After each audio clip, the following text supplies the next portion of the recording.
السلام علیکم خوږو دوستانو، هیله کوم تاسو په روغ جوړ یاست، وختونه به مو په خیر وي. بیا هم امان وصال تاسو سره د آر پروګرامینګ په دریم کورس کې، دریم بخش کې یا دریم کلاس کې تاسو سره یم. خدای دې وکړي چې تر دې دمه پورې به مو د آر لنګویج څخه یو څه اخیستي وي، یو څه به مو زده کړي، کار به مو باندې کړی وي. او تېرو ویډیو کې مونږ تاسو په دغه باندې ویلي وو چې مونږ څنګه کولی شو ډیټا امپورټ کړو آر ته، او هغه څنګه هغه باندې مونږ انالایز وکړو. صحیح ده. نن راځو په آر اپریټر باندې کار کوو. مونږ وایو چې لکه څنګه چې تاسو په سی او سی پلس پلس او جاوا یا نورو پروګرامینګ لنګویجو کې ویلي دي چې آر اپریټرونه په ژبو کې یا په پروګرامینګ کې څه لپاره استفاده کیږي. هغه د یو سپیسیفیک یا د خاص ریاضیکي یا لوجیکل عملیو د ترسره کولو لپاره استفاده کیږي. صحیح ده. مونږ هم دلته څلور ډوله اپریټرونه لرو، لکه اریتمیټیک او ریلیشنل، لاجیکل او اساینمنټ. تاسو هم ټول دغه راوړي دي، کولی شئ بیا استفاده ترې وکړو. مونږ دلته یوازې په دې ویډیو کې یوازې په اریتمیټیک اپریټر باندې کار کوو، اپریټرو باندې مثالونه ورکوو مخته به. صحیح ده. او دینه وروسته بیا به مونږ تاسو په نورو ویډیوګانو کې کار کوو. په دې تړاو چې ویډیو لویه نه سي، راځو خپل آر سټوډیو ته او هغلته مونږ عملا کار کوو. صحیح ده. د عملیو د مخته وړلو لپاره مونږ کنټرول آر ال وایو، تر څو مونږ ته کنسول کلیر سي یا پاک سي. مونږ دلته یو وریبل معرفي کوو، مونږ ورته وایو چې آر سایز تاسو خوښوئ. صحیح ده. ډیټا ون زه ورکوم او د ویکټور ورکوم، ورته وایم چې مونږ ته څنګه وکړم جمع لس او شل. صحیح ده. یو بل وریبل زه معرفي کوم د ټو په نامه. صحیح ده. ډیټا ټو او ویکټور ورکړه سی کالکولیټ که راته چې وکړه شل او دیرس. اوس څنګه وکړم؟ مونږ لکه تاسو چې په مخکې پروګرامینګ لنګویجو کې ویل دي چې هغه باید مونږ څنګه وکړي. یو باندې مونږ باید دوه عددونه سره اجرا کړي او مونږ ته یو نتیجه پلاس راوړي. صحیح ده. تر څو هغو د اکزیکیوټ کولو لپاره مونږ دلته په آر لنګویج کې پرنټ لرو. صحیح ده. پرنټ که راته څه شی وکړه، کوم ډیټا وریبلونه چې ما درته معرفي کړي دي، ډیټا ون که ښه ده چې کوم عملیه پې اجرا کوي، ورته دا څنګه وکړه ډیټا ټو دا راته جمع کړه. کوم چې ما درکړي دي ډیټا ون انشاءالله صحیح وي، او ډیټا ټو چې وکړه دا راته جمع کړه. صحیح ده. خو ګرانو دوستانو، دا یې مونږ ته جمع کړو چې دیرس او پنځوس. تاسو به وایئ دا دیرس پنځوس دا جدا جمع کېږي، دا جدا یا څنګه جمع کړي. دا داسې جمع کوي چې لس دا راخلي د ډیټا ون څخه، شل له ډیټا څخه راخلي دیرس. صحیح ده. او بیا په دویم وریبل کې شل هم د دې نه راخلي، له اول وریبل نه چې مونږ معرفي کړی، او دیرس له دویم نه راخلي پنځوس کې. مونږ وایو چې داسې وکړه چې دا دواړه سره دا جدا جدا جمع کړه، هغه جدا جمع کړه او ډیټا ون جدا جمع کړه. صحیح ده.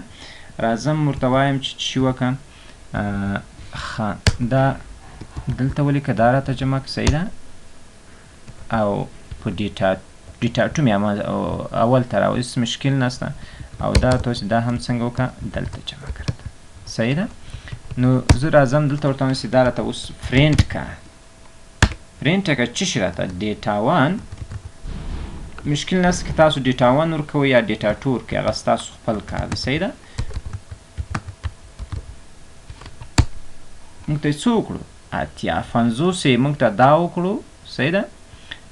شل پنځوس او دا دیرس دا څو کېږي ټوټل کېږي. او که چېرته مونږ ته یا مونږ ته داسې وکړه چې یوازې دغه راته جمع کړه، ډیټا ټو راته جمع کړه. صحیح ده.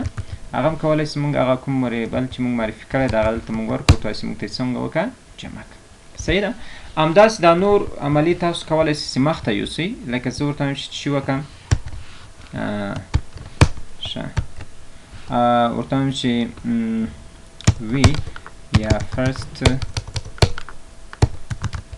ون واخله چې وکړه یو عملیه پې اجرا کړه، کالکولیشن وکړه چې باندې دا هر رقم چې تاسو کوئ ضربوئ په دوو کې، زه تاسې دا په دوو کې صرف کړه. صحیح ده. او که دلته ډایرکټ پرنټ ورکړه، مونږ ته ډایرکټ څنګه کوي، مونږ ته کوم چې وریبل چې ما فرست معرفي کړی ده هغه موږ ته څنګه کوي اکسیکیوټ کوي څو کېږي 14 شل کېږي صحیح ده او که چېرته موږ داسې ورکړو چې دغه وکړه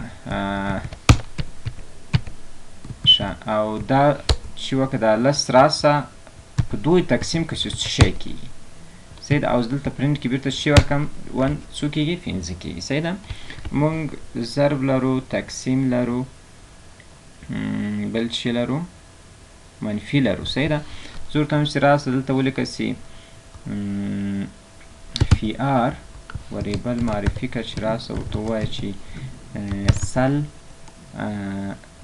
او دلته لکه مخکې په شان باندې ورته کومه او لس صحیح ده ښه وبخئ موږ ته دلته شی باندې تاسو ته وریبل نوم باید شي وي صحیح ده او دلته فی آر 2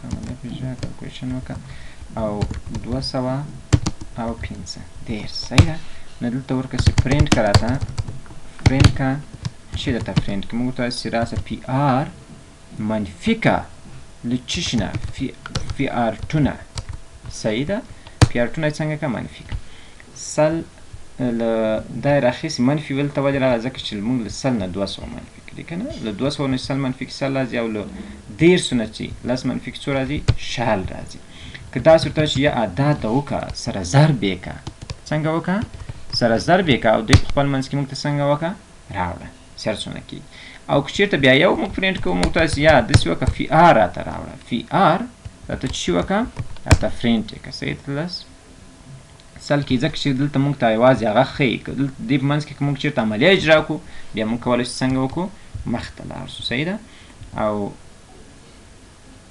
تقسیم خو ما درته ویلي جمع ما درته ویلي منفي مې هم درته ویلي صحیح ده کولی شي همداسې مخ باندې څنګه اوسي لاړ زه ورته نسي داسې وکړو چې ډیټا ښه ډیټا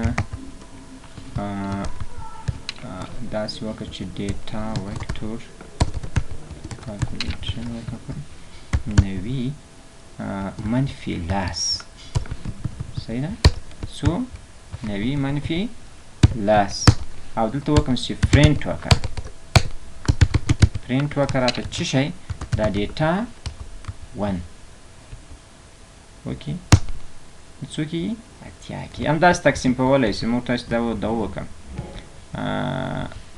ښه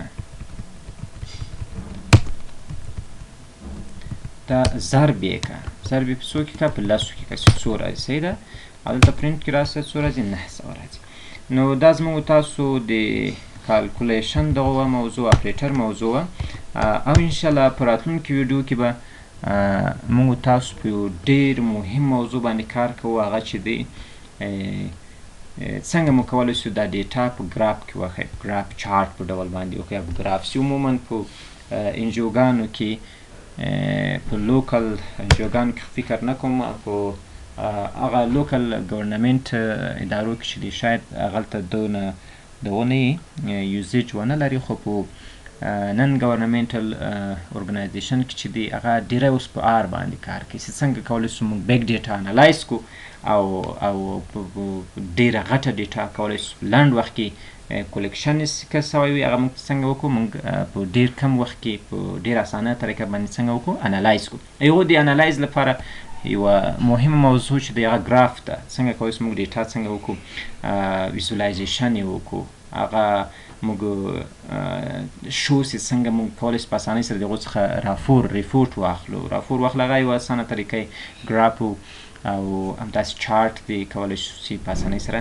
ورڅخه کار وکړو راتلونکي ویډیوګانو کې منتظر اوسئ انشاءالله ډېر ژر به په موږ تاسو په یو باندې کار وکړو او په دې برخه کې زه انشاءالله کوشش کوم چې وخت زر تر زره پیدا کړم او په ډېر لنډ وخت کې له تاسو سره څنګه وکړم شروع کړم نور هم راتلونکي موضوعات باندې چې موږ تاسو په بیگ ډیټا کې استفاده کیږي او تاسو په کاري ساحه کې به ستاسو په کریر باندې به انشاءالله ډېر تاثیر کوي په موضوعات ما راجمع کړي دي چې د هغو څخه یو SPSS ته او یا پاور بای ده چې په هغو راتلونکي ویډیوګانو کې به په هغو باندې کار کوم او د هغو انشاءالله درسونه کورس ویډیوګانې یا لیکچرونه به انشاءالله تاسو سره وخت په وخت زما د یوټیوب چینل څخه څنګه کیږي تاسو سره شریک کیږي خو بیا هم که غواړئ چې راتلونکي درسو څخه خبر اوسئ د امان وصال نامو یوټیوب چینل ده در سره سبسکرایب کړئ او هغه د مونږ ورته د بیل تڼۍ کېکاږئ تر څو راتلونکي ویډیوګان تاسو ته په وخت ورسیږي. ډېره مننه. هر چېرته چې یاست خوشحاله، اباده، کامیابه اوسئ. ښه وخت ولرئ.